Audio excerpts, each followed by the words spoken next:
എന്തുകൊണ്ടാണ് ദീദി ദാമോദരനും HM കുട്ടിയും കൂടി ചേർന്ന് എഴുതിയ പുസ്തകം പിൻവലിക്കണമെന്ന് ആവശ്യപ്പെടുന്നത് എന്തുകൊണ്ടാണ്?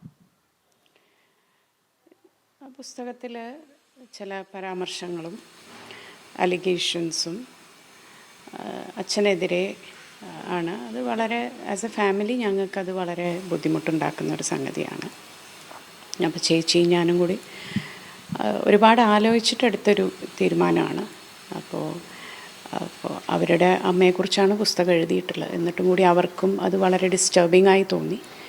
അപ്പോൾ നമ്മളുടെ ഒരു നിലപാട് സമൂഹത്തെ അറിയിക്കേണ്ടത് അനിവാര്യമാണെന്ന് തോന്നി. അതുകൊണ്ടാണ് അങ്ങനെ ഒരു പോസ്റ്റ് ഇടുന്നത്.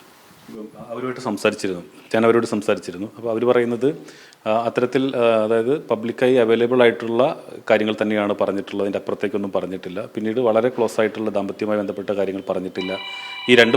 ഈ പുസ്തകം മക്കൾ വായിക്കാനുള്ള സാധ്യത കുറവാണ് എന്നതുകൂടിയാണ്, വായിക്കാത്തതുകൊണ്ടാണ് അങ്ങനെ ഒരു പ്രതികരണം വന്നതെന്ന് കൂടി അവർ പറയുന്നുണ്ട്. വായിക്കാതെ പ്രതികരിക്കാൻ അത്ര വിവരമില്ലാത്തവരല്ലല്ലോ ഞങ്ങൾ. അപ്പോൾ അത് കൃത്യമായിട്ട് വായിച്ചിട്ട് അതിനകത്തുള്ള കാര്യങ്ങൾ നമ്മൾ മനസ്സിലാക്കിയതിന് ശേഷമാണ് അങ്ങനെ ഒരു പോസ്റ്റ് ഇടാൻ നമ്മൾ തീരുമാനിച്ചത്.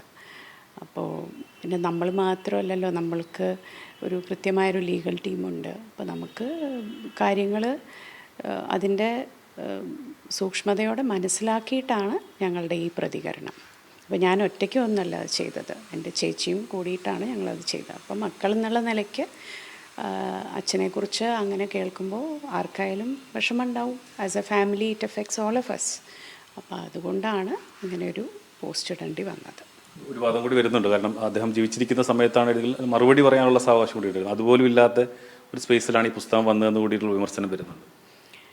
അച്ഛൻ മാത്രമല്ല, അവരും ജീവിച്ചിരിപ്പില്ലല്ലോ. രണ്ടുപേരും ജീവിച്ചിരിപ്പില്ല. രണ്ടുപേർക്കും അവരുടെ നിലപാടുകൾ പറയാൻ പറ്റുന്നൊരു സാഹചര്യമില്ല. അപ്പോൾ ആ ഒരു സാഹചര്യം എടുത്ത് നോക്കുമ്പോൾ ഇറ്റ് ഫീൽസ് അൺഫെയർ. പുസ്തകം പിൻവലിച്ചില്ലെങ്കിൽ നിയമ നടപടിയായിട്ട് മുന്നോട്ട് പോകാൻ തന്നെയാണ് തീരുമാനം. ആദ്യം നമ്മൾ അവരോട് പിൻവലിക്കാനാണ് നമ്മൾ റിക്വസ്റ്റ് ചെയ്തിട്ടുള്ളത്. അവരുടെ നിലപാട് എന്താണെന്ന് അറിഞ്ഞിട്ട് പിന്നീട് ആലോചിച്ചിട്ട് കാര്യങ്ങൾ തീരുമാനിക്കും. മറ്റൊരു കാര്യം കൂടി ഇപ്പം തങ്ങളെ കണ്ടപ്പോൾ ചോദിക്കുന്നതാണ്. ഈ രണ്ടാം ഊഴം ഈ വർഷം തന്നെ ചിത്രീകരണം ഉണ്ടാകുമെന്ന് പറയുന്നു. അതിൻ്റെ സംവിധായകനെ തീരുമാനിച്ചു എന്ന് പറയുന്നുണ്ട്. കാന്താര സംവിധാനവും ഒക്കെ ചെയ്ത ആൾ തന്നെയാണ് വരുന്നതെന്നൊക്കെ പറയുന്നത്. എന്താണ് അതിനകത്തൊരു വസ്തുത? ഈ വർഷം തന്നെ നമ്മൾ പടം ഓണാവും. പക്ഷേ മറ്റുള്ള ഡീറ്റെയിൽസ്, ടീമിൻ്റെ കാര്യങ്ങൾ എനിക്ക് ഡിസ്ക്ലോസ് ചെയ്യാൻ പറ്റില്ല. ഞാനൊരു ഡിസ്ക്ലോഷർ എഗ്രിമെൻറ്റിൻ്റെ ഭാഗമായതുകൊണ്ട് എനിക്കത് പറയാൻ പറ്റില്ല. പക്ഷേ നമ്മളതൊരു ഒഫീഷ്യലി പ്രൊഡക്ഷൻ ഹൗസിൻ്റെ ഭാഗത്തുനിന്ന് ഇതിനൊരു അനൗൺസ്മെൻ്റ് ഉണ്ടാവും. ഔദ്യോഗിക പ്രഖ്യാപനം എന്നായിരിക്കും? വളരെ അടുത്ത് തന്നെ ഉണ്ടാവും. തീർച്ചയായിട്ടും ഉണ്ടാവും. ഡേറ്റ് പറയാൻ പറ്റില്ല. അതിൻ്റെ ഫൈനൽ കാര്യങ്ങൾ നടന്നുകൊണ്ടിരിക്കുകയാണ്. ടൈറ്റിൽ രജിസ്ട്രേഷനും മറ്റും നടന്നുകൊണ്ടിരിക്കുകയാണ്. അപ്പോൾ അത് കഴിഞ്ഞാൽ തീർച്ചയായിട്ടും 2 മാസത്തിൻ്റെ ഉള്ളിൽ ഔദ്യോഗിക പ്രഖ്യാപനം ഉണ്ടാവും.